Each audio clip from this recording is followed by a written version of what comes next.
Bonjour. Mon invitée ce matin, elle a un nom prédestiné. On aimerait être son amie. Elle a été rendue célèbre par une série, Un gars, une fille. Aujourd'hui, elle a fait beaucoup de chemin. Elle excelle dans tous les registres, notamment celui de la comédie. Elle vient nous présenter un film et c'est Alexandra Lamy. Bonjour Alexandra. Bonjour. Ça fait plaisir de vous voir. Mais merci. Et de vous revoir. Vous avez fait un chemin, c'est ce que je vous disais, en aparté il y a quelques instants. Quel chemin on s'est vu il y a très très longtemps. Très longtemps. Très longtemps. C'était vraiment au début de... Vous démarriez. Exactement. Depuis, c'est vrai, vous êtes une des plus populaires actrices et ça demande du travail. On le disait d'ailleurs, c'est pas de la chance, c'est bosser avant tout, non ? Oui, bien sûr. Il y a une phrase que j'aime bien de Louis XIV qui dit je ne Ah, crois vous l'avez connu, Louis XIV ? Oui, je le connais très bien. C'était un ami. Non, parce que j'aime bien l'histoire et que j'aime bien cette période-là et qui disait je ne crois pas même au travail, je crois à la volonté. Et je trouve que c'est intéressant aussi parce que de toute façon, le travail va avec la volonté. Mais quand on veut vraiment quelque chose, on travaille, on fait tout pour. Ça reflète exactement qui vous êtes. Oui. Voilà. Oui. Alors, on va parler d'un film qui est une comédie, L'embarras du choix.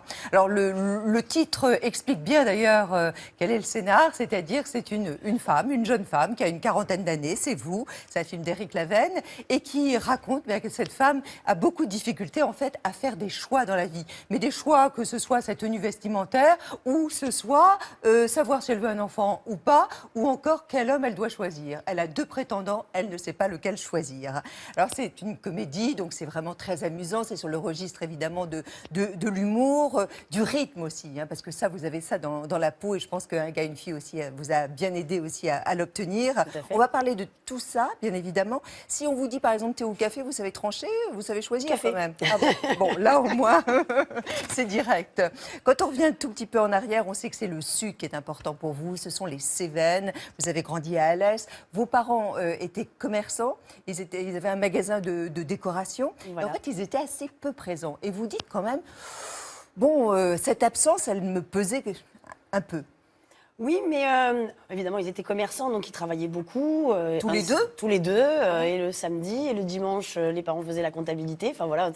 Donc c'est vrai que je les voyais pas énormément, mais en même temps, ce qui était bien, j'allais dire à l'époque, on a l'impression toujours quand on dit ça que ça remonte à très vieux. Bah, Louis XIV. Louis XIV, n'est-ce pas? Mais on n'avait pas autant de choix. D'ailleurs, justement, en parlant du choix, on n'avait pas autant de chaînes. Il n'y avait pas tous ces jeux vidéo, il n'y avait pas les téléphones portables, il y avait tout ça. Donc je me retrouvais en campagne et en fait, ce qui était extraordinaire, c'est que je m'ennuyais. Et c'est formidable de laisser ses enfants s'ennuyer parce que du coup, c'est créatif. Et ça suscite l'imaginaire. Exactement. L'école, c'est vraiment un mauvais souvenir pour vous. Oui, pour moi, ça a été un enfer.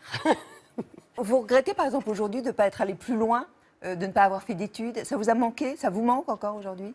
Non, pas du tout, parce que, en revanche, je suis très contente d'être allée jusqu'au bac. Parce que je trouve que c'est, au bac, ou en tout cas un équivalent pour au moins avoir une petite culture générale, en tout cas. Parce que c'est vrai que l'école, quand même, ça nous apprend, on a une culture générale d'histoire, de géographie, de tout, qui est quand même, qui est importante. C'est un petit peu la base. On est confronté aux autres aussi. On est confronté aux autres. Mais après, je trouve que, la culture, j'ai envie de l'apprendre par moi-même aussi. Ce qui est bien, c'est que juste l'école nous donne un petit peu les clés de ça et qu'après, nous, on va dans ce qui nous intéresse vraiment.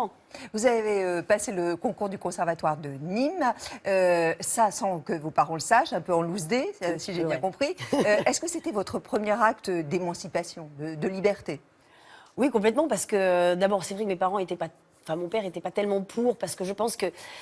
D'abord, nous, on habitait en campagne, donc cette histoire de vouloir faire du théâtre, je ne sais pas pour lui ce que ça voulait dire exactement, que c'était compliqué. C'était la débauche. C'était peut-être la débauche, puis il s'est dit surtout que j'allais rien faire à l'école, déjà que j'étais pas formidable, que ça allait être compliqué. En plus, c'était à Nîmes, au conservatoire de Nîmes, donc c'est à 40 km, donc moi j'avais 16 ans, donc c'était compliqué pour m'emmener.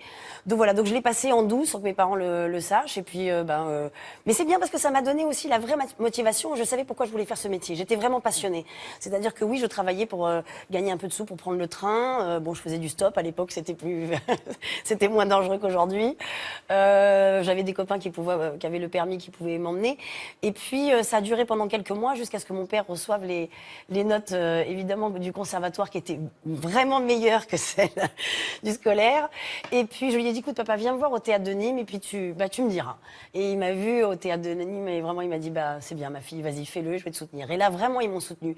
Mais en même temps, c'est quelque chose que j'ai aimé, en fait, parce que je me suis dit, voilà, Ils m'ont soutenue parce qu'ils m'ont vue passionnée. J'avais envie vraiment de faire ça. Ils sentaient que je voulais me battre pour faire ce métier-là. Ils m'ont dit, donc vas-y, Pour le fais-le. coup, c'était un vrai choix. Oui, c'était un vrai choix. La suite, les 5 moments marquants de votre vie professionnelle par Julie de Maraille. J'espère que vous avez conscience que ce n'est pas moi que vous vous apprêtez à salir, mais la France. 1995, premier grand rôle au théâtre aux côtés de Philippe Corsan et Bernard Ménez. Question que je couche avec vous là, avec ça. Formée au Conservatoire de Nîmes, vous êtes d'abord une comédienne ambitieuse. Ambitieuse dans le sens où j'ai envie d'avoir des rôles qui m'intéressent, jouer des personnages.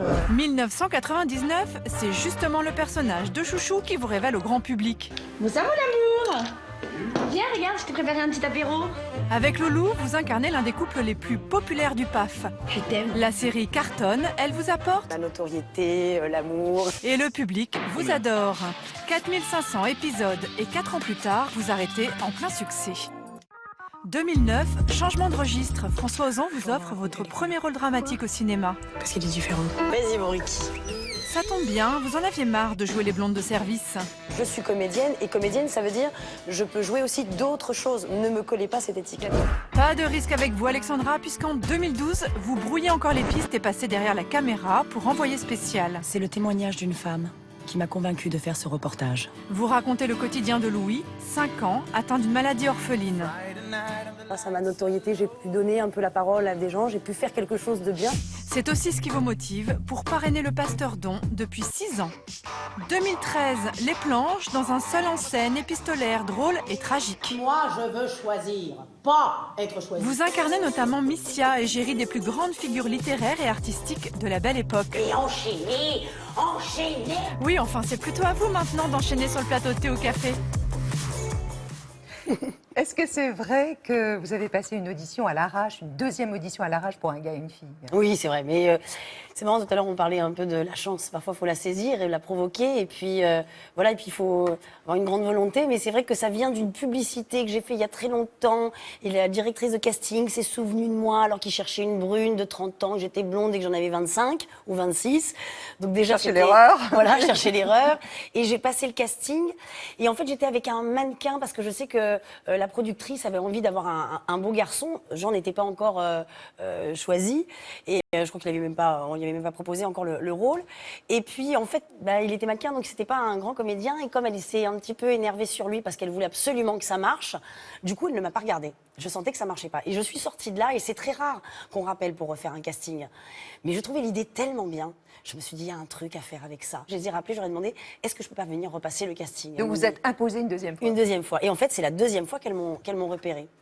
Pendant 10 ans, donc, vous êtes resté en couple avec Jean Dujardin. Il a eu ce merveilleux Oscar, évidemment, vous avez participé. Qu'est-ce que vous avez retenu, en fait, de cette ambiance d'Hollywood, de Los Angeles?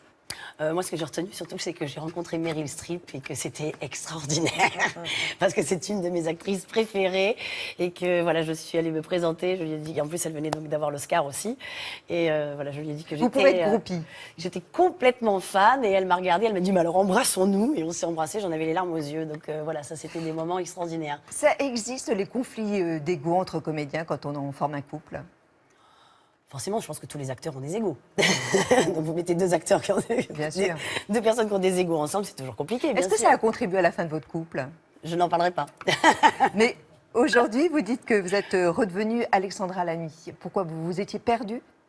Oui, je pense forcément. Moi, je savais très vite, très rapidement, en sortant d'un gars et une fille, Jean ou pas Jean, mais je savais que ça allait être plus difficile pour moi. Je savais qu'en tant que femme, ça allait être plus long, plus difficile.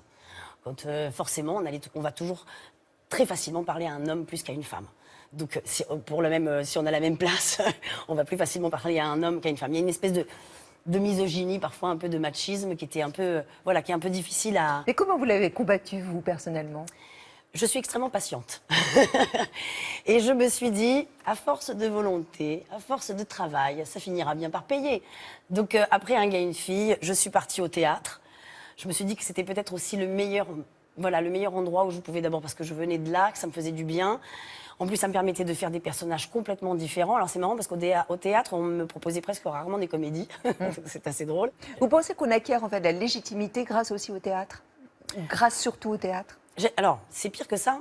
Enfin, c'est pire que ça, non, parce que évidemment, on l'obtient la légitimité au théâtre, mais je pense surtout c'est quand on fait un rôle dramatique. C'est-à-dire que moi, par exemple, on m'a tamponné d'un coup actrice parce que je venais de faire le film de François Ozon. Ricky.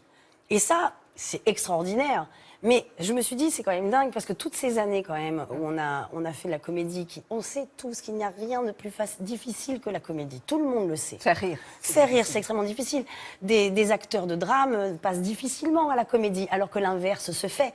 Donc c'est vraiment très difficile. Mais j'ai été d'un coup, grâce à François Ozon, qui m'a permis de passer à un casting, et je l'en remercie tout le temps. Mais vous aviez l'estampille François Ozon aussi. Et d'un coup, j'avais François Ozon, estampillé, actrice. Et donc, du coup, ça m'a ouvert les portes. Pas tout de suite, d'ailleurs, ce que m'avait dit François, il m'a dit, tu verras, ça va pas s'ouvrir tout de suite, mais ça fera son chemin. Aujourd'hui, c'est ce que vous avez, on dit, enfin c'est horrible ce mot, mais vous êtes bankable, ça veut dire qu'effectivement, on mise sur vous, quoi. Et vous êtes, quand vous êtes tête d'affiche. C'est bien, ça met pas de pression. Oui, c'est vrai.